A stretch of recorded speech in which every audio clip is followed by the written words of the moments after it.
Yo, what's up, yo? This is Killer Priest, and I'm representing right now for Kofi Universe. That universe is the universe you should be in. YouTube salute.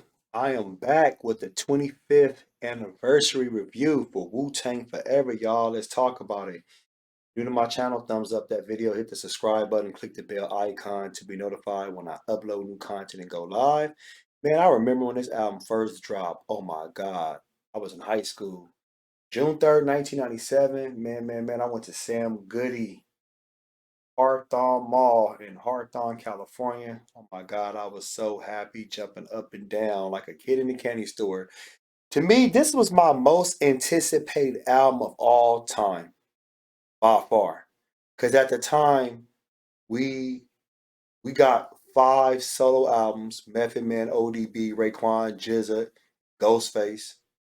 We got the Wu-Tang Clan, they debut album, 1993. You hearing solo members on being featured on Mobb Deep album, being featured with Biggie Smalls, being featured with Tupac Shakur, being featured with everybody you can think of, Redman. I mean the list goes on and on and on. And at this time it's more like, wow, the anticipation was built up. People were so excited about this album. I was excited. Nobody knew it was going to be a double album towards the end. People were like, "Well, it's going to be a double album," you know, and then that shocked a lot of people. But we already had double albums already from Tupac in 1996. Then Biggie dropped the album, his double EP, Life After Death, before he passed away. He passed away. His double album dropped. Excuse me, that's I want to correct that. But this album, like I said, production mainly by the RZA. He allowed Fourth Disciple, Inspector Deck, True Master, to get on something and to help out and do a little something, something, something. But RZA did handle majority of the production. Um, 9 members. Some people say 10 because of Capadonna, which is no problem. You can say whatever you want to say. As far as any features outside the Wu, no, it was just straight Wu Tang or Wu Killer Bees, like Street Life is on there. What's her? Nikita, the one that plays Blue Raspberry. That was really it in Capadonna. So, and Papa Wu, may he rest in peace, and Uncle P was on Wu Revolution. Let's start with this one. So this one, Reunited, dope ass track. You hear the violins, RZA just tweaking his sound, going totally different, something that nobody saw. Just like it was very magnetic. GZA kills it off. He starts it off. He does his thing. ODB even rips it. For heaven's sake, Inspector Deck. He hits a straight grand slam on that track. And to me, I feel like people already anticipated um Deck's solo album, but with this right here on Wu Tang Forever, his anticipation went through the roof. It went through the roof. Raekwon still Cash still rules scary hours, still don't nothing move but the money. Ray kills this shit. Him, Meth, and Ghost, they really bodied that track. Visions is another dope track.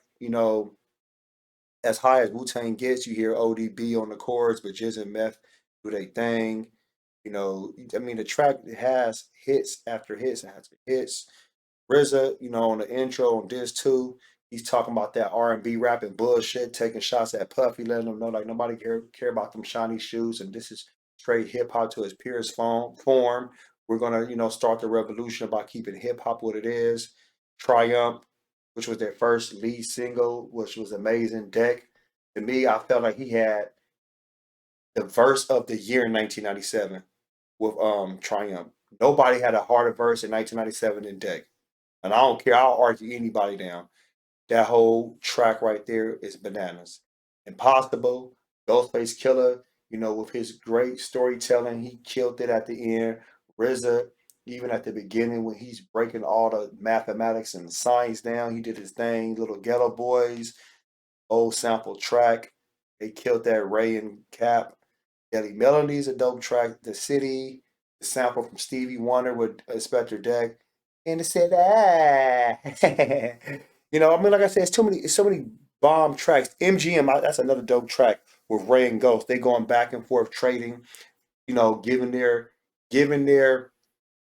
breakdown of the fight that's going on. They're talking about everything in the MGM Grand Arena, talking about the fight, talking about what's going on around them. Like that's what you call real hip hop. You know, there are some tracks that kind of probably could have been without, like the solo track with Black Shampoo by You God. It's decent, but they could have left that off that motherfucker. Second Coming with Takeda, they could have left that off there too. I'm being real.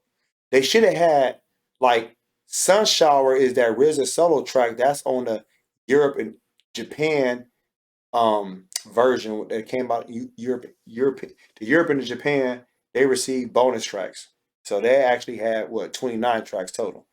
But what I think, they should have had a Master Killer solo track. They should have had a Master Killer solo track. That's what they should have had. It's a Master Killer solo track, because Jizza had a solo track on the first album as far as Enter the Wu. Method Man had a solo track on the first album. You see what I'm saying? So they should have did that. They should have tried to, because they gave Deck and You got one. Don't get me wrong, that's cool, but they should have gave Master Killer a solo track.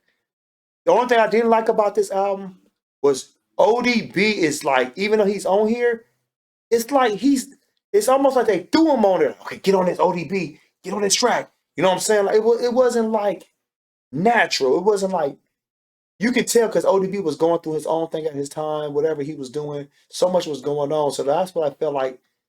Some parts of the album, it was natural for ODB to be on, but certain parts felt like, ODB, why you not rapping too much?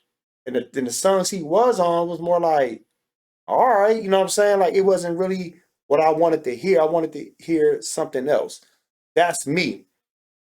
Overall, this is one of the best albums by far to date. I mean, Wu-Tang Clan, they killed it. They did their thing, man. I mean, this is, to me, this is when Wu was at their pinnacle.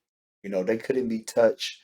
They went quadruple platinum with this album. Probably sold more by now, but they went on tour with Rage Against the Machine. Things was opening up for them. So many blessings was coming their way.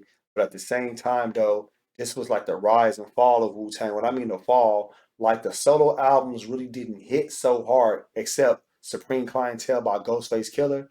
Uncontrolled Substance by Inspector Deck could have been better, but I felt so much was going on because RZA wasn't trying to help out too much, so Deck had to actually do majority of the production on Uncontrolled Substance. You got, he had what, Redemption, his first studio album, Method Man to Cal 2000. Like, all those solo albums was kind of like, it was cool, but it wasn't the best. Beneath the Surface by Jizza, was it Immorality by Raekwon. That album didn't hit at all. I didn't really care for that. Like I said, it was always Ghostface saving Wu Tang, and I felt like RZA. Yes, I felt like he cared more about the acting and everything else. But this album right here, I mean, this is a classic by far. It's something that you can always go back, and when you listen to it, you're gonna learn something new. RZA said it. This is like, you don't need to go to summer school. Pick up the Wu-Tang Forever double CD, and you're gonna get all the knowledge you're supposed to get. And I learned so much from this album also, especially, you know, looking looking up words in the dictionary, or, researching through the encyclopedia. Yes, at that time it was encyclopedia. We didn't have Google. But I learned so much from this album, the wordplay, the rhyme scheme, the visionary from the rappers, you know, the storytelling, the craftsmanship, the swordplay as far as the wordplay, just everything was just brilliant, top notch, A1. I mean, of course, there's always things you got to critique, but if I had to rate this album from a double CD perspective, this album was like an 8.5 out of 10. That's actually high for me. That's like almost perfect. So this album was real great, but y'all let me know what you think about Wu-Tang Forever, y'all. 25 years and still counting. Post your comments below. Hulk smash Black Panther the like button, subscribe to my channel. Click the bell icon to be notified when I upload new content and go live. If you want to support and donate to the channel, I have Patreon, patreon.com/KofiUniverse. Venmo, Cash App, PayPal, Streamlabs, everything's in the description. Until next time, salute.